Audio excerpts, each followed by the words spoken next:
अभी कोई भी नहीं जोड़ा है।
नहीं।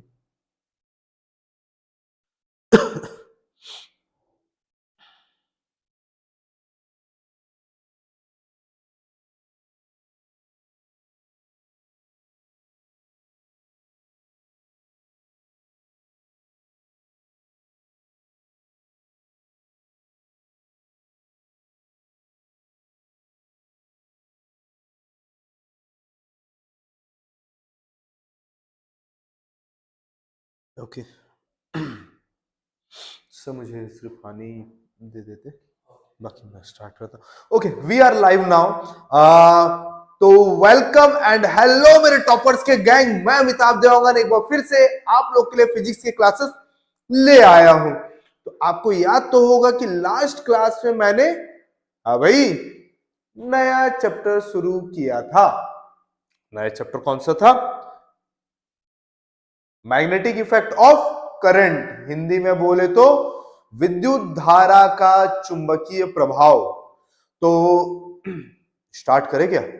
हाँ भाई, स्टार्ट कर लेते हैं। और हमेशा की तरह मैं थोड़ा सा रिकैप, आपको याद होगा मैंने स्टार्टिंग किससे किया था?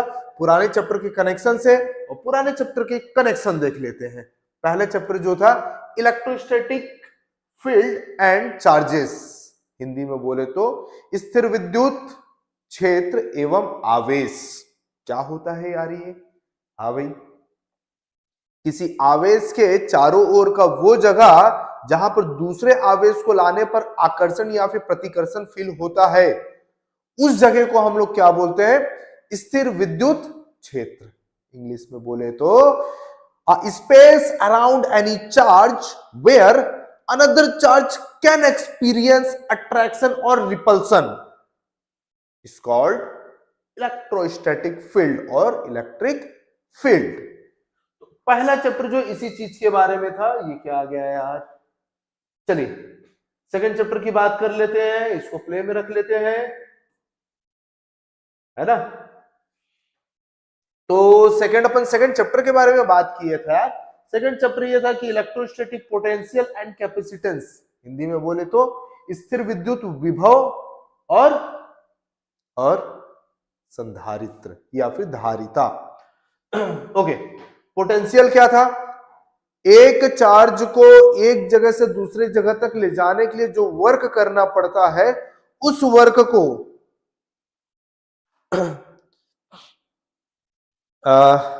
Very good morning sir. Sorry मैं स्टार्ट कर दिया था थोड़ा सा जल्दी, ज्यादा देर तक वेट नहीं किया क्योंकि हमारा बहुत ज्यादा छूट गया है। तो आप सबको वेलकम, जो बाद में आएंगे उनको भी वेलकम, और जो अभी आ चुके हैं उनको तो मोस्ट वेलकम। तो चलिए एक बार फिर से, ये इलेक्ट्रोस्टैटिक पोटेंशियल होता क्या चीज है? भाई एक चार्ज को एक जगह से दूसरे जगह तक लाने के लिए, एक चार्ज को, ये दिख ही रहा होगा ये पीला वाला, एक जगह से दूसरे जगह तक लाने के लिए जो वर्क करना पड़ता है उस वर्क को हम बोलते हैं इलेक्ट्रोस्टैटिक पोटेंशियल। कैपेसिटेंस धारिता क्या चीज होता है? तो कैपेसिटेंस धारिता क्या होता है? तो भैया हमने ऑलरेडी पढ़ा हुआ है कि कैपेसिटर नाम का एक डिवाइस होता है, एक इंस्ट्रूमेंट होता है, संधारित्र नाम का एक यंत्र होता है। क्या है यंत्र है सर, क्या डिवाइस है?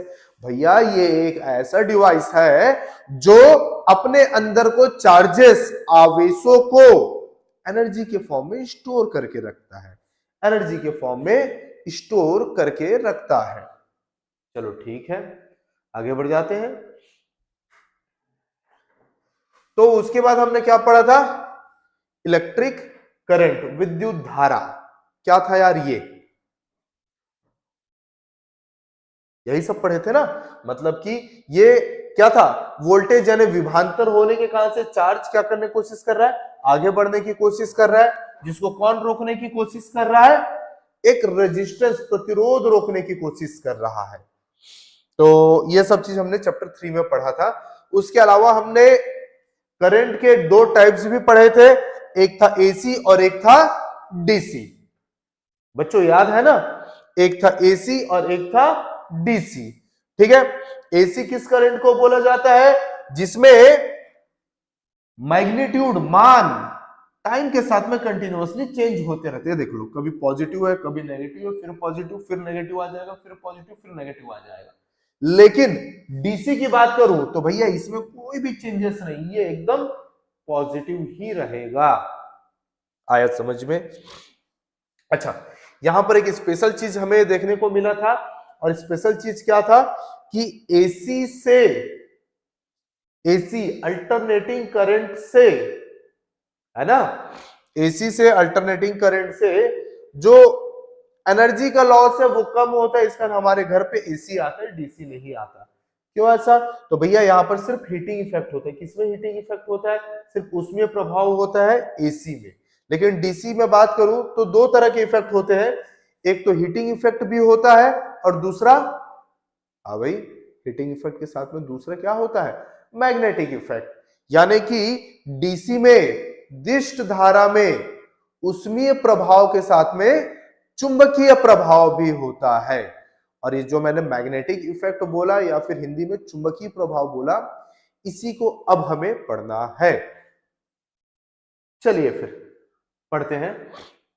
सबसे पहले हमने ऑयस्टर्ड के एक्सपेरिमेंट को जानना है, लेकिन एक मिनट रुक के मैं पढ़ाऊंगा। एक दो घुट पानी मार लूं मैं।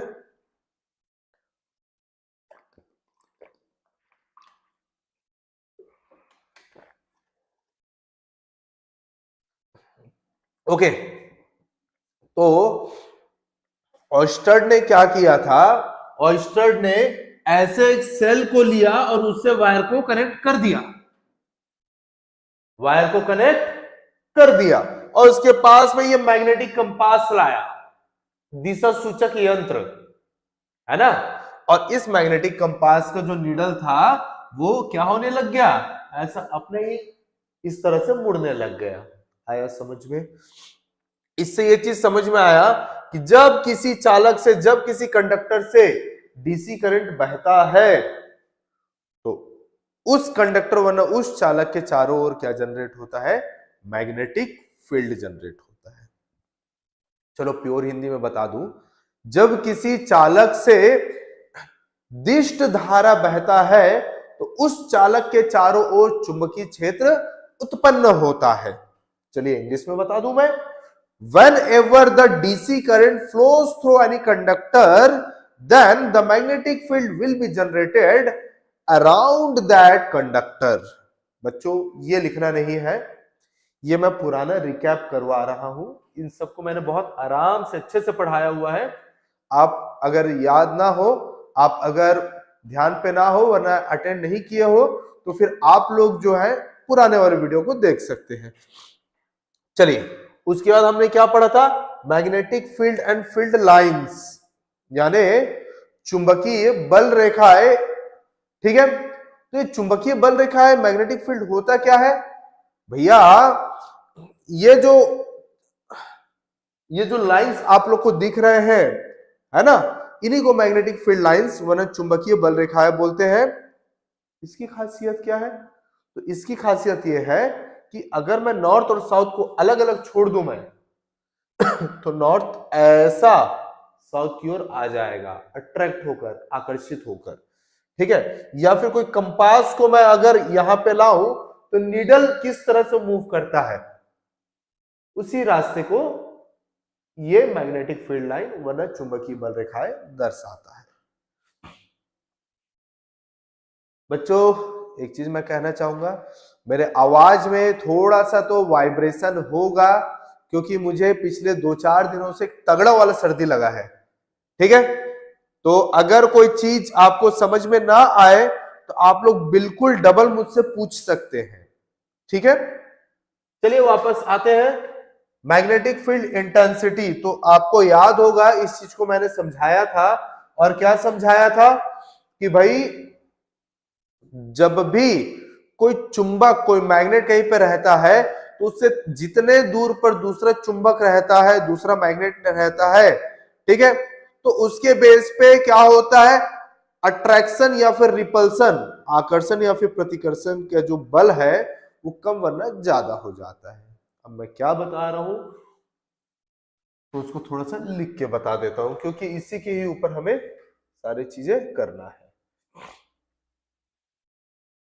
चलिए, मैंने आपको क्या बोला, मैंने ये बोला कि मान लो कि ये कोई मैग्नेट है, ठीक है, ये इस मैग्नेट का नॉर्थ पोल और ये साउथ पोल, ये चुंबक है, चुंबक का ये एक उत्तरी ध्रुव और ये दक्षिणी ध्रुव। 10:26 हो चुके हैं और बहुत ही कम इसको शायद जुड़ पाया है, शायद इसलिए भी क्योंकि बीच में एक लंबा टाइम जो हमारा ब्रेक रह गया है। तो रिक्वेस्ट रहेगा आप सबसे कि एक सही टाइम पे आप लोग जुड़ेंगे तो पूरा फायदा आप लोग उठा सकते हैं। तो चलिए यहाँ पर ध्यान देते हैं, तो ये नॉर्थ और ये साउथ है, और हमें पता है कि यहां पर जो लाइंस जो बनेगा, ठीक है बच्चों, यहां पर जो लाइंस बनेगा वो कुछ ऐसा बनेगा,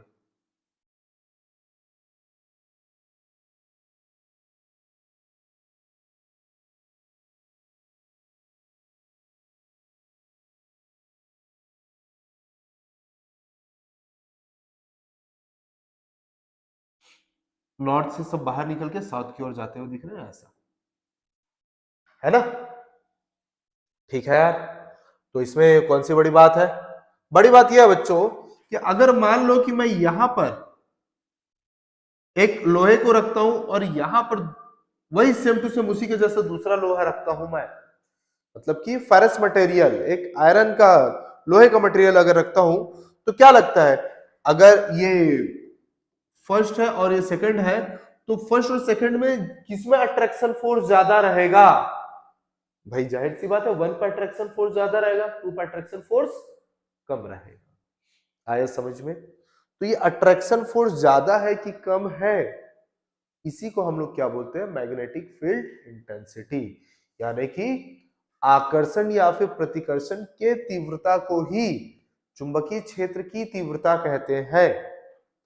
इंग्लिश में बोलूं मैं तो अट्रैक्शन और रिपल्सन के इंटेंसिटी को हम मैग्नेटिक फील्ड इंटेंसिटी कहते हैं। वो होप आपको ये चीज समझ में आया होगा। आगे देखते हैं, अगला जो था, अच्छा इसी में ही था, तो भाई मैग्नेटिक फील्ड इंटेंसिटी को हम किससे शो करते हैं, बी से शो करते हैं।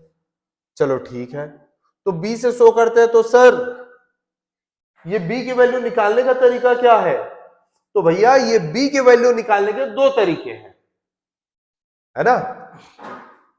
पहला जो तरीका था वो था बायोट सेवर्ट्स लॉ, हिंदी में बायो सेवर्ट के नियम, और दूसरा क्या है? तो भैया दूसरा है एम्पियर सर्किटल लॉ। अभी एम्पियर सर्किटल लॉ को हम लोग हिंदी में क्या बोलते हैं?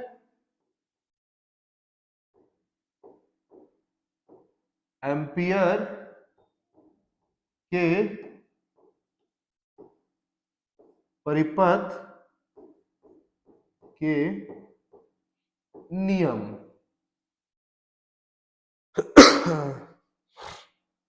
है ना बच्चों? मात्रा पे बस मत जाना, क्योंकि मेरा हिंदी उतना स्ट्रांग नहीं है, ठीक है? तो ये दो तरीके, लेकिन सर दो तरीका क्यों, काहे को जरूरत है यार? हाँ भाई, ये जो दो तरीका है वो दोनों अलग अलग कंडीशन पे हम लोग इस्तेमाल करेंगे। चलिए फिर सबसे पहले बायोट सेवर्ट्स लॉ से आज का जो क्लासेस है उसको शुरू करते हैं। 10:30 हो चुके हैं, पूरा 15 मिनट हम लोगों ने रिकैप कर लिया है, 45 मिनट बचे हुए हैं। तो बच्चों रेडी हो ना? सुनाई तो नहीं दे सकता, लेकिन मैसेज तो दिखाई दे सकता है कि आप लोग रेडी हो ना? रेडी हो तो एक मैसेज कर दो यार कि यस सर, हम लोग बिल्कुल रेडी हैं, आप पढ़ाइए, हम पढ़ेंगे।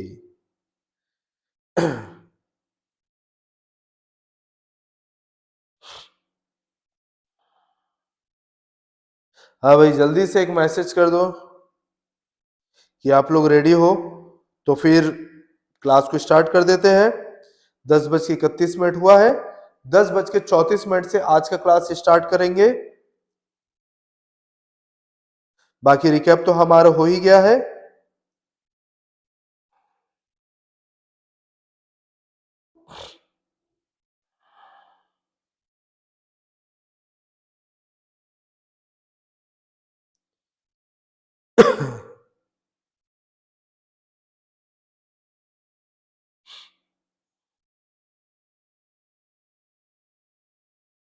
रिकैप तो हो ही गया भाई, 10:32 हो गए और 2 मिनट बाकी है।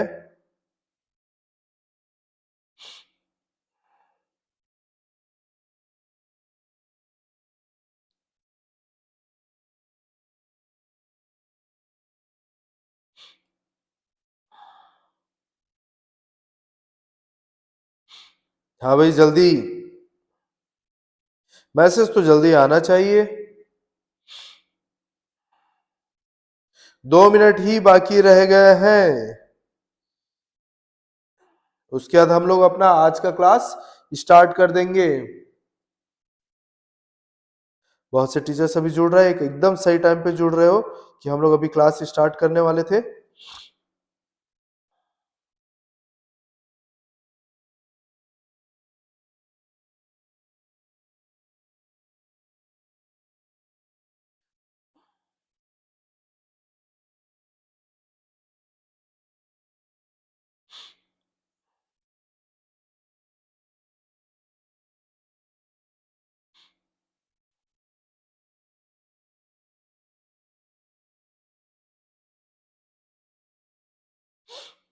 दस बज के 33 हो चुके हैं और 1 मिनट और है, उसके बाद में हम जो है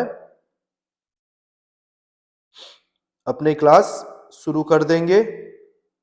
10:33 हो चुके हैं।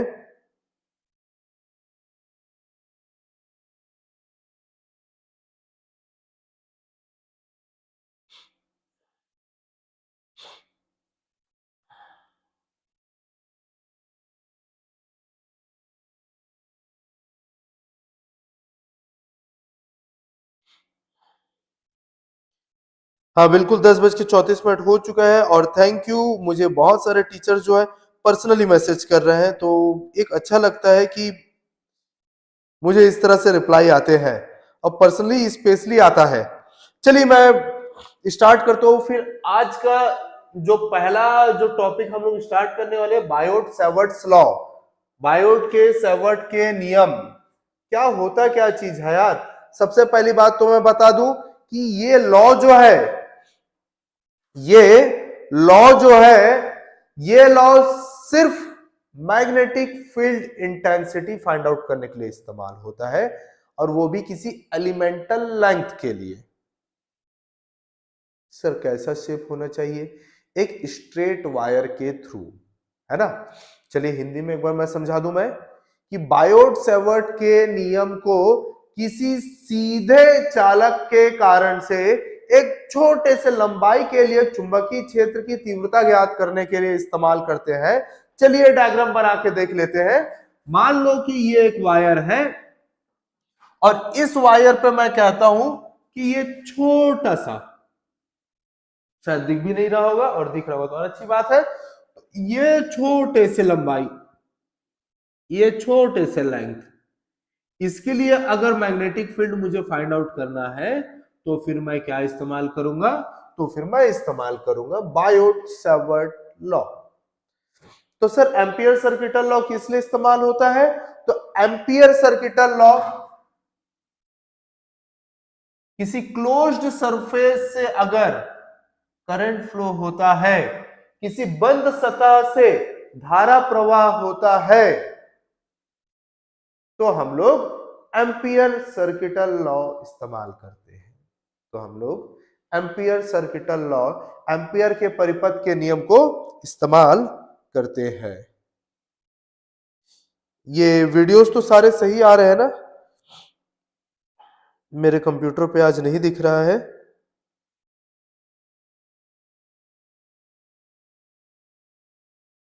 मुझे थोड़ा सा रिप्लाई करेंगे कि वीडियोस तो सही आ रहे हैं ना? हाँ सही आ रहे हैं। दिख रहा है? नहीं नहीं, बिल्कुल सही आ रहा है।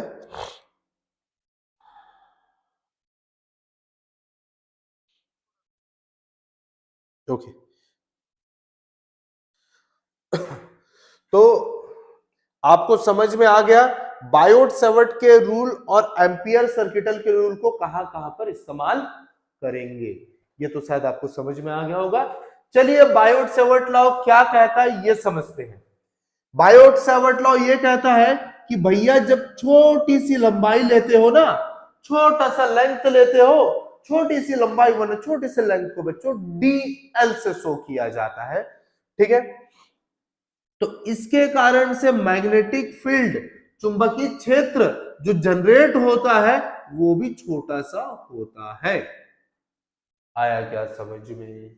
ये भी छोटा सा होता है। हाँ चलिए, तो बायोट सेवर्ट लॉ क्या बोलता है? तो बायोट सेवर्ट लॉ सबसे पहले ये बोलता है कि जो छोटा सा मैग्नेटिक फील्ड जो जनरेट होता है, जो छोटा सा चुंबकीय क्षेत्र जो उत्पन्न होता है, वो डायरेक्टली प्रोपोर्शनल टू आई होता है। हिंदी में बोलूं तो जो छोटा सा चुंबकीय क्षेत्र उत्पन्न होता है वो आई यानी विद्युत धारा के समानुपाती होता है, ठीक है। दूसरा क्या बोलता है? तो दूसरा बोलता है ये dB जो है डायरेक्टली प्रोपोर्शनल टू dl होता है, ठीक है। ये dB जो है dl के समानुपाती होता है, यानी कि जितनी बड़ी लंबाई लेंगे उतना बड़ा चुंबकीय क्षेत्र की तीव्रता होगा। इंग्लिश में बोलूं तो जितना बड़ा लेंथ लेंगे उतना बड़ा मैग्नेटिक फील्ड इंटेंसिटी होगा। हो गया यार। तीसरा क्या है? तो तीसरा ये है कि जो dB है ये inversely proportional to r square होता है। ये जो dB जो है ये विक्रम अनुपाती होता है r स्क्वायर के। लेकिन एक लोचा हो गया यार। क्या लोचा हो गया भैया? यहां पर तो r क्या ये हमने बताया ही नहीं है। चलिए देखते हैं ये r क्या हो सकता है। कलर चेंज करके फिर से लाल में शिफ्ट हो जाते हैं। अगर ये मान लेते हैं कि ये पॉइंट P पर हमें dB का वैल्यू निकालना है, ये पॉइंट P पर हमें dB की वैल्यू, dB का मान निकालना है, तो फिर हम लोग क्या करेंगे? इस P और इस DL को ऐसे जोड़ देंगे। तो P से DL तक जो दूरी होता है, जो डिस्टेंस होता है, उसी को हम क्या बोलते हैं? R बोलते हैं। आया क्या समझ में? एक चीज और जान लो बेटा, ये जो करंट का डायरेक्शन और इस आर के डायरेक्शन के बीच में जो एंगल होता है, जो कोण होता है, वो भी यहां पर इस्तेमाल होगा, यानी कि देख लो चौथा जो बोलता है dB is directly proportional to sine theta होता है यानी dB जो है साइन थीटा के समानुपाती होता है।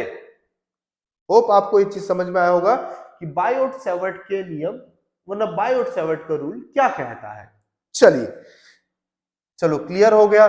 तो भैया मैं इतने सारे तो मैं नहीं पढ़ने वाला, इतने सारे अलग अलग मैं नहीं पढ़ने वाला, ठीक है। इन सबको अगर मैं इक्वेशन दे देता हूं और मैं बोलता हूं कि आप जो है इन इक्वेशन को जो है कंबाइन कीजिए, इन इक्वेशन को जो है जोड़िए, तो क्या होगा? तो जोड़ने का तरीका क्या है देख लो भैया। जो एक जैसे उसको एक बार लिखते हैं और जो अलग अलग है उसको वहां पर गुणा करके मल्टीप्लाई करके लिखते हैं। तो देखिए एलएचएस में देखिए सब में डीबी है सॉरी, ये डीबी में देखिए सब में डीबी है, इस कान से इस तरफ क्या आ जाएगा, डीबी आ जाएगा। और बीच में देखोगे तो क्या है, ये प्रोपोर्शनैलिटी का साइन है, समानुपाती का चिन्ह है, तो वो भी एक बार बीच में आ जाएगा। अब आरएचएस में देखो तो सब कुछ क्या है, अलग अलग है, और सब कुछ अलग अलग है तो सबको मैंने क्या बोला था, हिंदी में गुणा करके लिखेंगे या फिर इंग्लिश में मल्टीप्लाई करके लिखेंगे। चलो लिख देते हैं यार, क्या हो जाएगा, I into dl into sine theta by r square. Clear हुआ क्या? हाँ भैया क्लियर हो गया है। तो सर ये तो प्रोपोर्शनैलिटी का साइन है, ये समानुपाती का चिन्ह है, लेकिन मुझे डीबी की वैल्यू निकालना है। डीबी की वैल्यू कैसे निकालूं जब तक इक्वल टू नहीं लगाऊंगा? तो डीबी की वैल्यू निकालने के लिए इस प्रोपोर्शनैलिटी के साइन को हटाना पड़ेगा, इस समानुपाती के चिन्ह को हटाना पड़ेगा। तो वो कैसे हटेगा? तो इसके हटाने के लिए कांस्टेंट करके इक्वल टू लिख सकते हैं, यानी कि डीबी और सिर्फ इसके जगह पे इक्वल टू के हो गया I dl sine theta by r square हो जाएगा। ये क्या है, यही हमारा बायोट-सैवर्ट का रूल है, लॉ है, यही बायोट-सैवर्ट का नियम है। तो आप लोग को सबको होप समझ में आया होगा कि ये क्या चीज है। आगे क्या है यार, नहीं, अभी तो यहीं पे हमें वक्त गुजारना है। तो सबको समझ में आया क्या? होप सबको समझ में आया होगा। चलिए इन शॉर्ट इसको देख लेते हैं, इन शॉर्ट देख लेते हैं, इन शॉर्ट देख लेते हैं, इन शॉर्ट देख लेते हैं। हो जा भाई, डिलीट हो जा। इससे बड़ा मेहनत है यार डिलीट करने का, मतलब अपना व्हाइट बोर्ड रहता है ना और ग्रीन बोर्ड रहता है, सबसे बढ़िया सबसे जबरदस्त, इतना मेहनत नहीं करना पड़ता है। देख रहे हो मेरे को,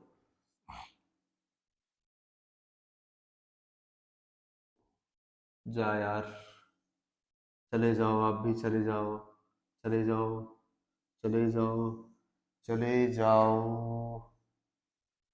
जाओ जाओ जाओ जाओ,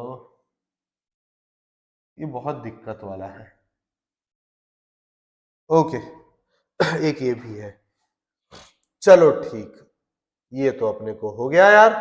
चलिए एक बार फिर से देख लेते हैं भैया, बायोट-सैवर्ट का नियम किस पे बेस्ड है, किस पे आधारित है?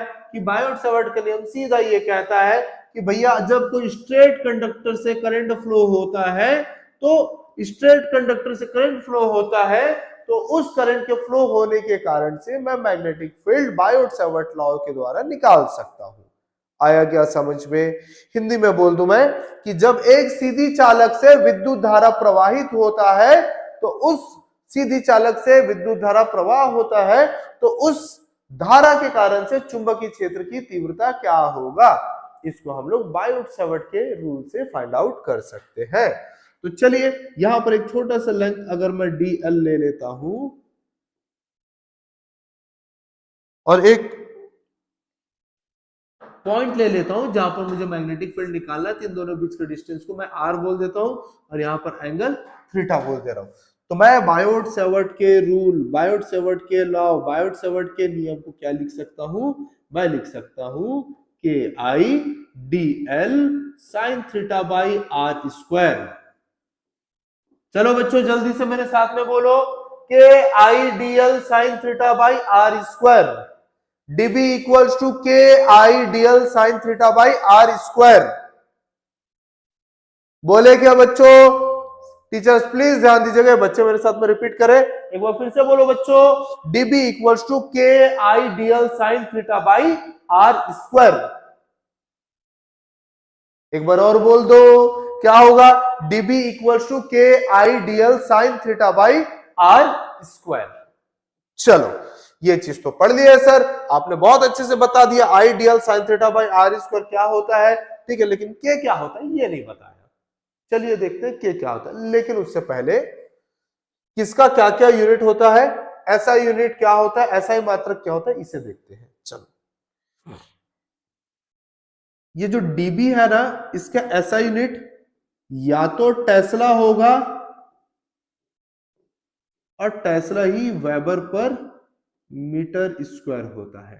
आया क्या समझ में? डीबी का ऐसा यूनिट या तो टेस्ला होगा, है ना, टेस्ला होगा, या फिर वेबर पर मीटर स्क्वायर होगा, ठीक है। और आई यानी करंट, और करंट तो जो ऐसा यूनिट, एसआई मात्रक जो होता है वो होता है एम्पियर। और डीएल यानी लेंथ यानी कि लंबाई, इसका क्या हो जाएगा? मीटर हो जाएगा। आर स्क्वायर का क्या हो जाएगा बच्चों? मीटर स्क्वायर हो जाएगा। क्लियर हुआ क्या? चलिए अब आते हैं के ऊपर। तो सबसे पहली बात तो बच्चों आपको ये चीज तो अभी तक के समझ में आ गया होगा कि के क्या है? कांस्टेंट है। एक क्या है? गुणांक है, ठीक है। इसको किस लिए इस्तेमाल करते हैं? उस प्रोपोर्शनैलिटी समानुपाती के चिन्ह सिंबल को हटाने के लिए। चलिए ये चीज तो समझ में आ गया होगा। तो सर के का कोई वैल्यू, कोई फॉर्मूला होता है क्या? हाँ भैया, के का फॉर्मूला जो होता है वो होता है mu not upon 4 pi. Clear है क्या? या फिर 10 टू द पावर -7। सर के का ऐसा यूनिट क्या होता है? आपने तो पूरा दुनियादारी का बता दिया, सर म्यू नॉट का भी बता देते तो अच्छा होता। बच्चों इसके ऊपर ना 2-3 क्वेश्चन आ जाते हैं ऐसा यूनिट के ऊपर, इसका आंसर मैंने डायरेक्ट नहीं बताता हूं, यहां पर से निकाल के बताऊंगा। चलिए देखते हैं। अगर के का ऐसा यूनिट निकालना है तो बाकी सारे यूनिट को दूसरी तरफ भेज दो। आपको ये क्वेश्चन मत करना कि सर साइन थीटा का क्यों नहीं लिखा ऐसा यूनिट। भैया साइन थीटा यानी एंगल यानी कि कोण, इसका ऐसा यूनिट नहीं होता। आ तो रहा है ना समझ में बच्चों? चलो तो फिर एक काम करते हैं कि के को एक साइड रखते हैं और बाकी सारे एसआई, बाकी चीजों के ऐसा यूनिट को रखते हैं। तो डीबी की जगह टी रख दिए, आर स्क्वायर नीचे, तो इधर आके क्या हो जाएगा? ऊपर आ जाएगा, है ना। ये ए ऊपर है तो ये नीचे आ जाएगा, ये मीटर ऊपर है तो ये नीचे आ जाएगा, तो मीटर और मीटर स्क्वायर कैंसिल हो जाएगा। तो के का यूनिट क्या बन जाएगा? टेस्ला मीटर पर एम्पियर। क्या बनेगा बच्चों? टेस्ला मीटर पर एम्पियर। लेकिन अगर टेस्ला की जगह वेबर पर मीटर स्क्वायर रख दे तो वो भी बन जाएगा सर, क्या हो जाएगा? वेबर पर metre square into metre by ampere. ये स्क्वायर और ये मीटर कैंसिल हो जाएगा, वेबर पर एम्पियर मीटर। तो ये भी ऐसा यूनिट होता है और ये भी ऐसा यूनिट होता है, किसका? के का। इसका मतलब क्या है? ये 4 पाई तो एक वैल्यू, एक नंबर है जिसका कैसे कोई यूनिट नहीं होता। इसका आंसर के और म्यू नॉट दोनों का ऐसा यूनिट क्या हो जाएगा? टेस्ला मीटर पर एम्पियर या फिर वेबर पर एम्पियर मीटर, ये होगा। इसको रेड से सर्कल कर देते हैं, ये देखो, ये ए नहीं है ना। चलो सर आपने समझा दिया कि इनका ऐसा यूनिट क्या होता है, दोनों का ऐसा यूनिट भी निकाल के बता दिया आपने, लेकिन भैया म्यू नॉट क्या होता है ये तो बताए ही नहीं। सर बात तो सही बोल रहे हो बच्चों। चलिए देखते हैं म्यू नॉट क्या होता है। तो आपको याद है पिछले बार हम लोगों ने इप्सिलॉन नॉट पढ़ा था। हाँ इप्सिलॉन नॉट पढ़ा था। क्या था इप्सिलॉन नॉट? इप्सिलॉन नॉट किसी मीडियम की एक ऐसी प्रॉपर्टी, इंग्लिश में पहले बता रहा हूं, इप्सिलॉन नॉट किसी मीडियम की ऐसी प्रॉपर्टी थी जिस कारण से अपने अंदर से इलेक्ट्रिक फील्ड लाइन को पास होने देता था। चलिए हिंदी में बात करते हैं। इप्सिलॉन नॉट जो है बच्चों किसी माध्यम का वह आंतरिक गुण होता था जो अपने अंदर से विद्युत बल रेखाओं को प्रवाहित होने देता था। भैया सेम टू सेम ये म्यू नॉट है। म्यू नॉट क्या है पहले हिंदी में बता रहा हूं मैं। म्यू नॉट जो है किसी माध्यम का वह आंतरिक गुण है, किसी माध्यम का वह आंतरिक गुण है जो चुंबकीय बल रेखाओं को अपने अंदर से प्रवाहित होने देता है। आया समझ में? इंग्लिश में बोल दे रहा हूं मैं, ठीक है। Mu naught is the internal property of any material which allows the magnetic field line to pass through them. लेकिन सर इसको बोलते क्या है? म्यू नॉट तो चिन्ह सिंबल का नाम है। हाँ बिल्कुल सही बोल रहे हो। इस म्यू नॉट को हम बोलते हैं इंग्लिश में magnetic permittivity, sorry magnetic permeability. आया समझ में? क्या बोलते हैं? मैग्नेटिक परमिएबिलिटी, ठीक है। और हिंदी में क्या बोलेंगे? तो भैया इस म्यू नॉट को हम हिंदी में बोलते हैं चुंबकशीलता। क्या बोलते हैं हम लोग? चुंबकीयशीलता। तो होप आपको ये चीज समझ में आया होगा, ठीक है। एक बार और मैं याद दिला दे रहा हूं। dB equals to KI DL sine theta by R square, ठीक है बच्चों। चलिए तो हमने तो ये जान लिया भाई कि अगर ये कोई कंडक्टर है, अगर ये कोई चालक है और इससे कोई करंट फ्लो होता है, बहता है, तो किसी पॉइंट पे हम मैग्नेटिक फील्ड निकाल सकते हैं। लेकिन इस मैग्नेटिक फील्ड का डायरेक्शन क्या होगा भैया? ये तो बहुत खतरनाक वाला फंस गए। तो उसके लिए हम लोग क्या इस्तेमाल करेंगे? ये Thums Up taste the thunder, है ना भाई। जो फिजिक्स पढ़ता है वो तो थंडर को टेस्ट कर लेता, तूफानों को चख ही लेता है ना। तो हम कैसे चखेंगे इस तूफान को? हम ये मानेंगे कि ये एक कंडक्टर है, ये एक चालक है, और इसका पिन, ये जो निब है, ठीक है, ये करंट के डायरेक्शन को शो कर रहा है। तो हम इसको ऐसे थम्स अप वाले स्टाइल पर पकड़ेंगे, और साथ में ये जो हमारा पाम, ये जो पंजा वाला जो जगह है, वो हमारी ओर होना चाहिए। आया क्या समझ में? तो ये उंगली जैसा मुड़ रहा है, वो क्या शो करता है? वो क्या दर्शाता है? मैग्नेटिक फील्ड का, चुंबकीय क्षेत्र का डायरेक्शन शो करता है, दिशा शो करता है। तो अगर मैं सेम टू सेम अगर देखूं मैं, तो ऐसा दिखेगा। और मैंने आप लोग को ऑलरेडी पढ़ा दिया है, ठीक है। जहां पर से अंदर आते, मतलब कि जहां पर से मुझे बाहर निकलते हुए दिख रहा है, ठीक है, यहां पर से मुझे कैसे दिख रहा है? बाहर निकलते हुए दिख रहा है ना।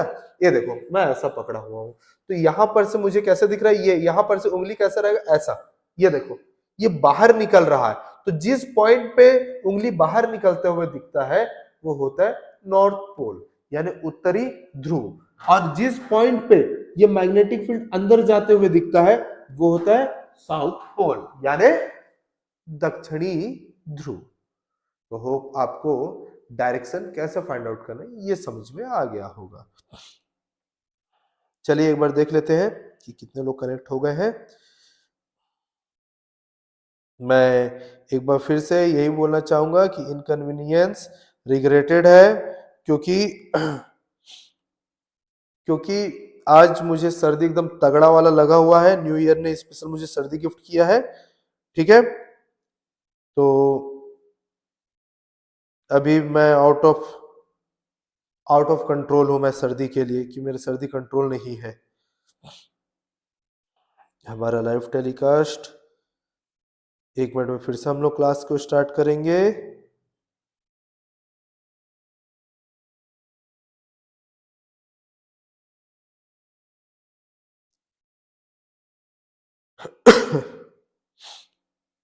हमारा लाइव टेलीकास्ट मुझे ही क्यों नहीं दिख रहा है भाई? हाँ आ गया हमारा लाइव टेलीकास्ट।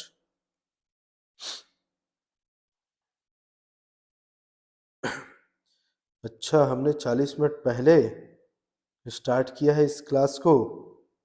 चलो एक अच्छी बात है कि हमने 40 मिनट पहले स्टार्ट किया है। चलिए,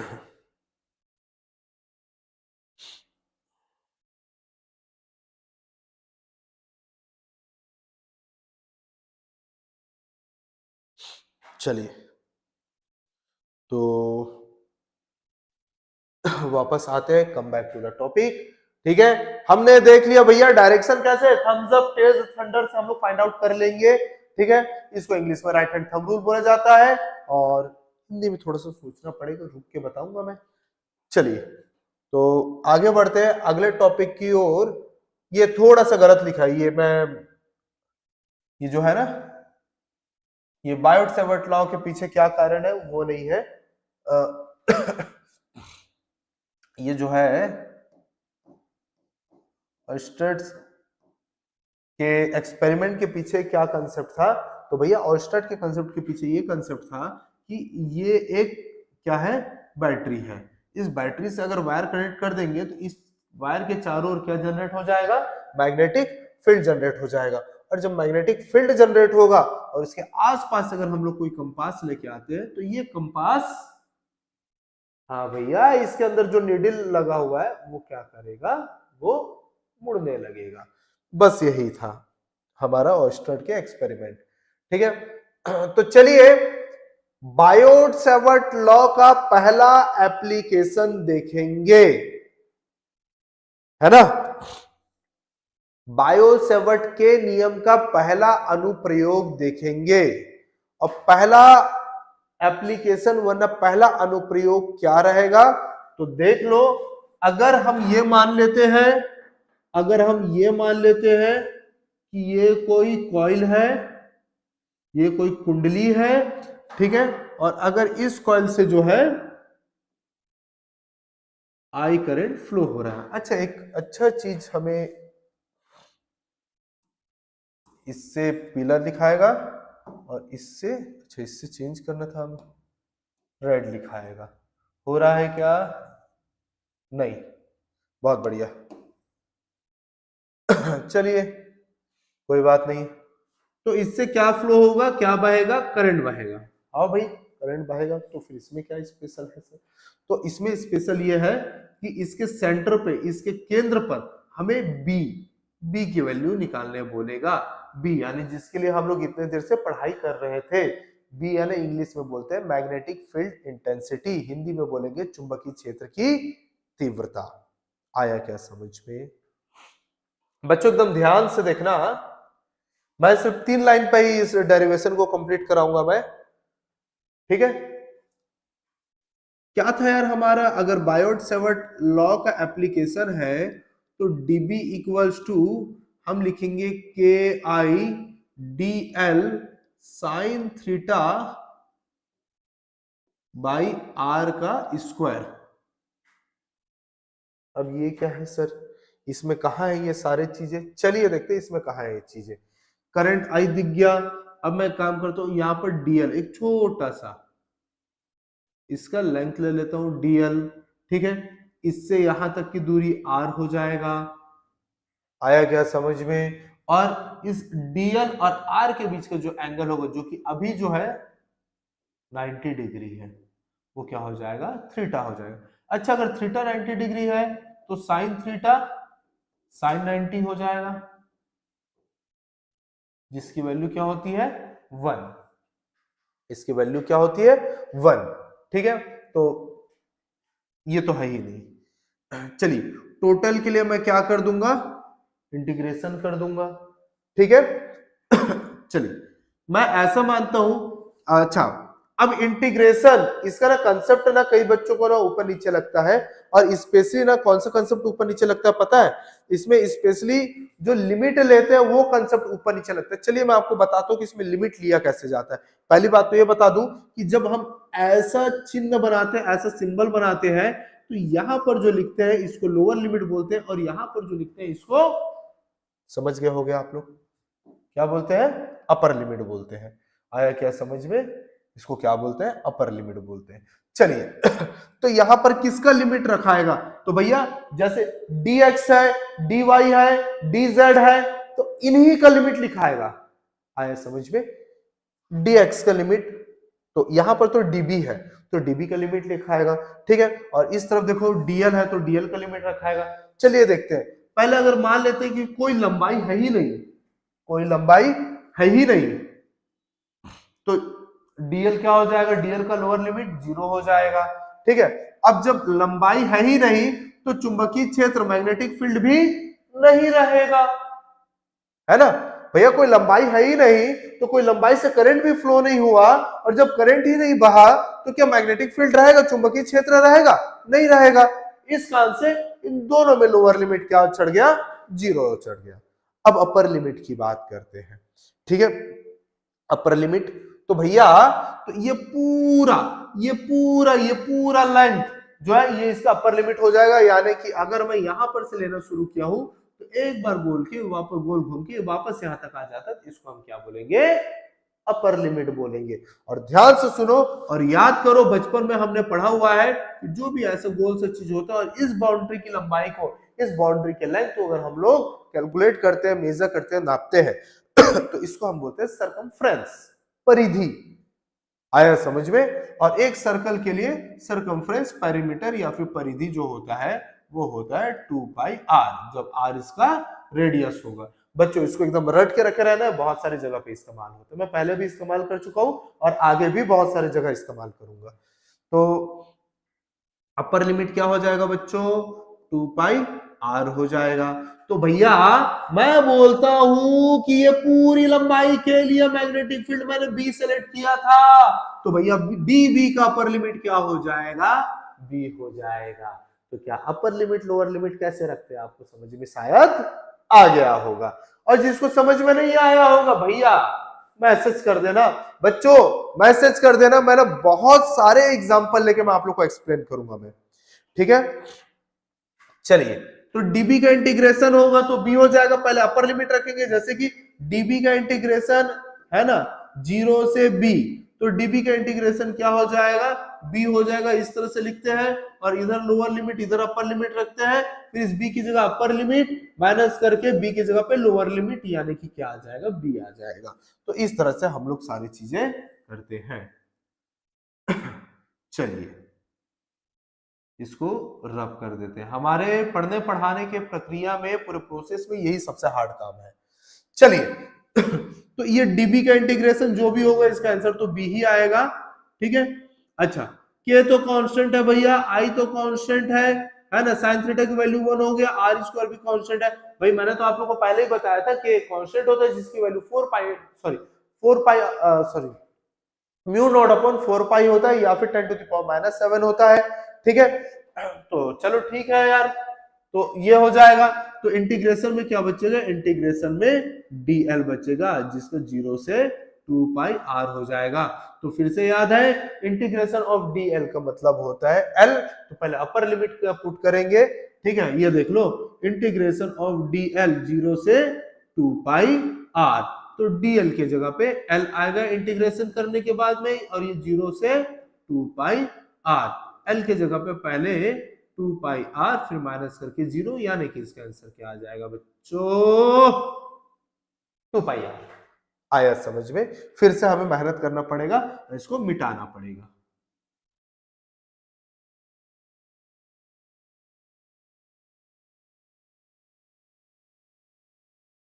चलो, तो क्या हो जाएगा, क्या आ जाएगा, k I by r square into 2 pi r. Clear हुआ क्या, या फिर b की वैल्यू आ जाएगा k I upon r into 2 pi. Clear हुआ क्या, यही डेरिवेशन है, यही डेरिवेशन है, ठीक है। हमारे पास समय बहुत कम बच गया है, टाइम बहुत ही कम बच गया है, तो कोई चीज समझ में ना आए तो आप लोग बिल्कुल मैसेज कीजिएगा। तो के आई अपॉन आर इंटू 2 पाई, अब मैं ऐसा क्यों लिखा हूं भाई, हमारे लिखने का तरीका क्या होना चाहिए, 2 पाई के आई बाई आर होना चाहिए। ऐसा क्यों लिखा हूं, तो ध्यान से देखो, बी का फॉर्मूला यहां पर क्या है,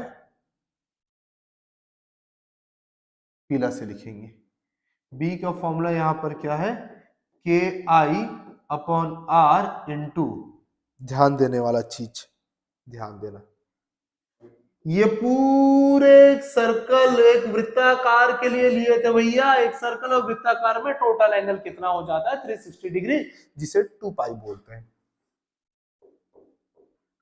दिमाग की बत्ती जला। ये किसको शो करता है कि कैसा कॉइल है। अगर मुझे बोलता है कि आधा कॉइल लेना है, तो भैया आधा कॉइल से जो करंट होता है वो क्या हो जाएगा? वो हो जाएगा पाई। वो क्या हो जाएगा? पाई। क्लियर हुआ आप सबको बच्चों? क्लियर हुआ ये चीज? अच्छा, आधा का और आधा बोलेगा तो क्या हो जाएगा? तो भैया बी का फॉर्मूला हो जाएगा k I by r into pi by 2। तो आप लोग बोलोगे सर मुझे ये चीज क्यों पढ़ा रहे हो?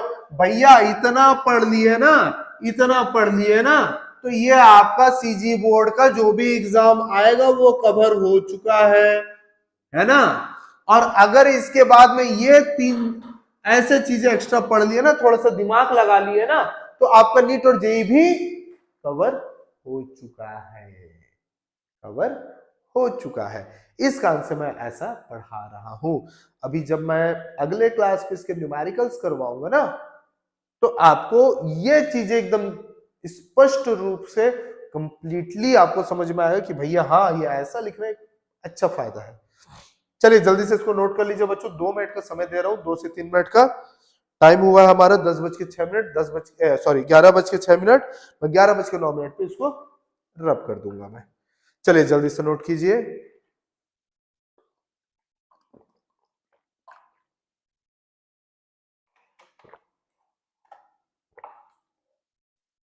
तीन मिनट का समय दे रहा हूं बच्चों, जल्दी से नोट करोगे।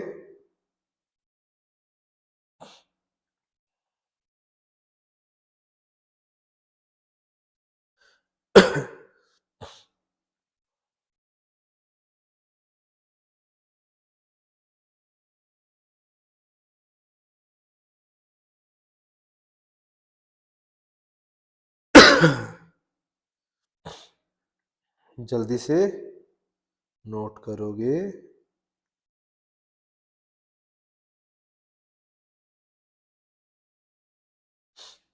ग्यारह बज के 7 मिनट हो चुका है, 2 मिनट बाकी है। और जब आप नोट करो ये एक लाइन, ये दूसरा लाइन, ये तीसरा लाइन, और 1, 2 और 3 फॉर्मूले को नोट करोगे।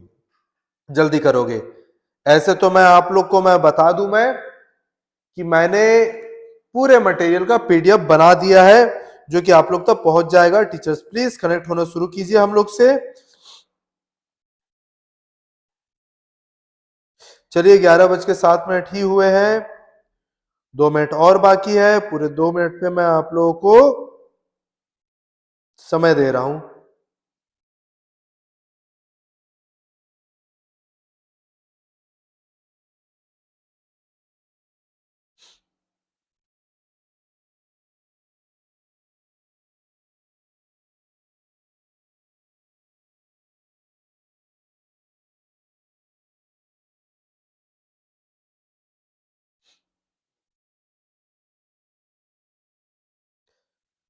ग्यारह बज के 8 मिनट हो गए, सिर्फ 1 मिनट बचा हुआ है बच्चों।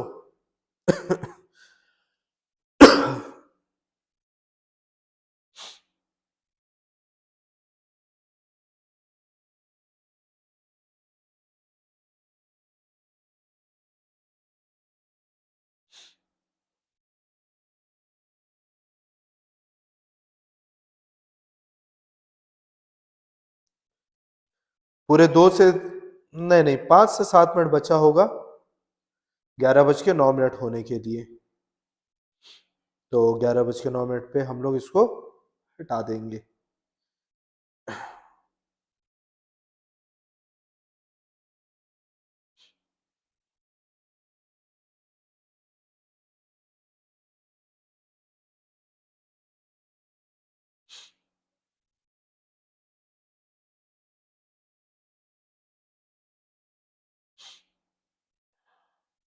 ओके, अपना टाइम खत्म हो चुका है, मतलब कि 11:09 हो चुके हैं। ठीक है, और 11:15 पे हमारा द एंड हो जाता है। तो मैं कुछ चीजें डिस्कस करना चाहता हूं आज फिर से कि देखिए आप लोग के एग्जाम आ रहे हैं, बहुत जल्द है आप लोग का एग्जाम। और अगर एक प्रॉपर तरीके से पढ़ते हो, देखिए आप लोग के दिमाग पे कंफ्यूजन होगा कि सर मैं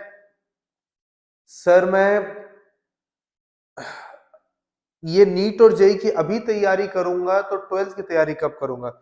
बच्चों मैं फिर से आपको बता दूं कि मैं जो भी पढ़ा रहा हूं पहले सीजी बोर्ड को कवर कर रहा हूं, उसके बाद में ही मैं नीट जेई को कवर कर रहा हूं। तो आप लोग को ये प्रॉब्लम, ये टेंशन, ये कंफ्यूज होने की बिल्कुल आवश्यकता नहीं है कि आप लोग जो है किसको कैसे तैयारी करोगे। हाँ, आपको मैं प्रीवियस ईयर क्वेश्चन पेपर भी डिस्कस कर रहा हूं, बोर्ड के भी और नीट और जेई के भी, आपको सिमिलैरिटी दिखाने के लिए कि कुछ अलग पढ़ाई नहीं करना है। हम अगर 11th और 12th की कवर कर लेते हैं अच्छे से पढ़ाई, तो हमारे नीट और जेई का कवर हो जाएगा। बाकी आपको कुछ भी लगता है तो मुझसे तो आप ऑलरेडी एनी टाइम कनेक्ट हो सकते हो। मेरा ऐप भी है लक्ष्यकोट एकेडमी करके, ठीक है, जो कि प्ले स्टोर पे अवेलेबल है। और टीचर्स प्लीज आप लोग जो है ना एक बार कनेक्ट होइए और आप लोग प्लीज बताइए कि आप लोग ऑनलाइन क्लासेस से, क्योंकि मुझे आप लोग को पीडीएफ भेजना है। हो सकता है कि इस वीडियो के लिंक में मैं कुछ पीडीएफ डालूं मैं, तो बिल्कुल उसका फायदा आप लोग उठाइएगा, ठीक है। इसके अलावा जो मैं आप लोग से पूछना चाहता हूं कि क्या किसी भी तरह का डाउट है, क्या किसी भी तरह का डाउट है तो प्लीज मुझे अभी बताते कि किसी भी तरह का डाउट है तो उसको मैं क्लियर करता। मैं किसी भी तरह का डाउट है तो मैं उसको क्लियर करता। मात्र 4 मिनट बचे हुए हैं। आप लोग को किसी भी तरह का डाउट है तो प्लीज बताते, मात्र 4 मिनट बचा हुआ है। अगर बच्चों को किसी भी तरह का डाउट है तो टीचर्स प्लीज मुझे मैसेज कीजिएगा कि बच्चों को किस तरह का डाउट है। मैं अभी एक्सप्लेन कर दूंगा, रेडी हूं।